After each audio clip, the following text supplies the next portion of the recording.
up next, going to be talking about why energy crashes happen. But we all know what that feels like. You're going along okay, and then all of a sudden you're feeling flat, or you're feeling a little bit foggy, or you start to get irritable, or you're starting to feel tired. Maybe your family members are like, what's wrong with you? You're just being unreasonable. Maybe you're feeling like you just desperately need a coffee. I don't know what that feeling is like because I'm not a coffee drinker, but you're probably craving sugar, or honestly, this is my one. I feel like I could just lie down and just have a nap, or things start to just get you're starting to feel tired. And what's really interesting is people often just feel like, oh, I just need more caffeine, I just need some sugar. But usually there's a lot more going on than just needing more caffeine or sugar. In fact, it's usually not what we need. Your body is constantly trying to keep stable energy levels, and it works really hard at achieving that on a cellular level. And when we don't support ourselves properly with regular and smooth energy levels, it starts to send signals, and that's what an energy crash really actually is. One of the biggest causes of an energy crash is not eating enough earlier in the day, and it's so common because people are either skipping breakfast, or they're having tiny lunches, or they're just having coffees and kind of having a coffee in the morning rather than breakfast, another coffee at lunch with maybe just a small snack. Maybe they're getting busy. Maybe you're getting busy throughout the day and ignoring your hunger, which is really interesting because I just don't know how people do that. I'm like, if I don't go longer than 3 hours without food, I'm like starting to chomp around. I will like get quite angry, and everything stops when I need to eat. But also, not only that, like I'm always bringing food with me because I know that I get like that, and so I could definitely ride through it if I had to, but I'm always got food there ready when I need it. And again, remembering I do quite an active job, so I'm burning a lot of energy as well. But what happens when we skip breakfast, we have those little lunches, we're surviving on coffee, is that by mid-afternoon, that's where the crash generally hits. Now, all of a sudden, you're wanting sugar, you're looking for chocolate chips, takeaway, you're driving past and pulling over somewhere at the petrol station and getting probably things that you don't really need or aren't great for you. And it's because your body's trying to rescue your energy levels quickly. It does that by making what's appealing to you something that's really high in fat, really high salt, really high sugar. And that's not you lacking willpower. It's really your biology just taking over, going, right, we are in a really dire position at the moment. There is energy levels are like really low, blood sugar levels are low, our stored glucose levels are low. We need something really quickly. And we just need to understand that that's our body trying to look after us, rather than us telling ourselves that we're just not good enough, we can't stick to anything. We just really need to unpack what actually is going on.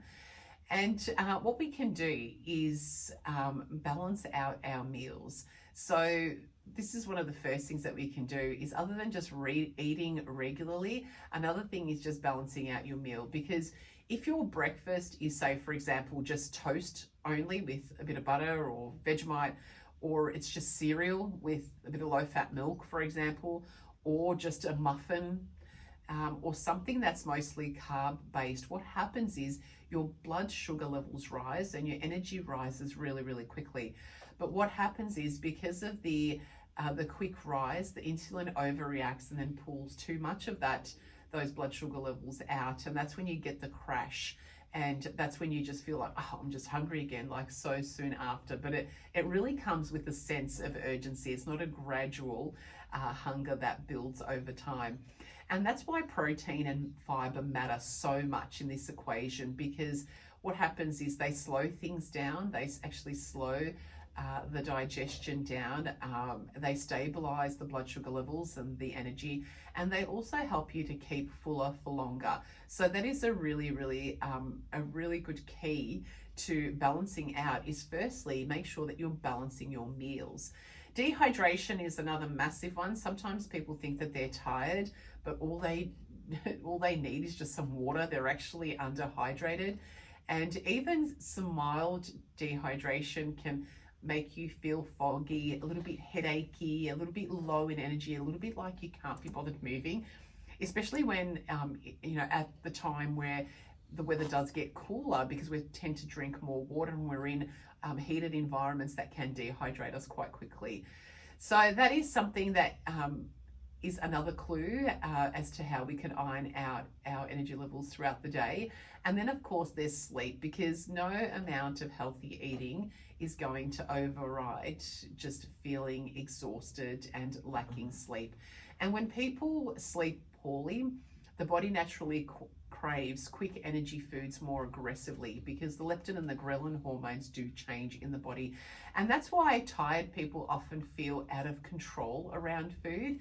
And again, it's not a weakness. It's not that you can't do this. It's just your body trying to survive, and it's just living out its biology as it is designed to do.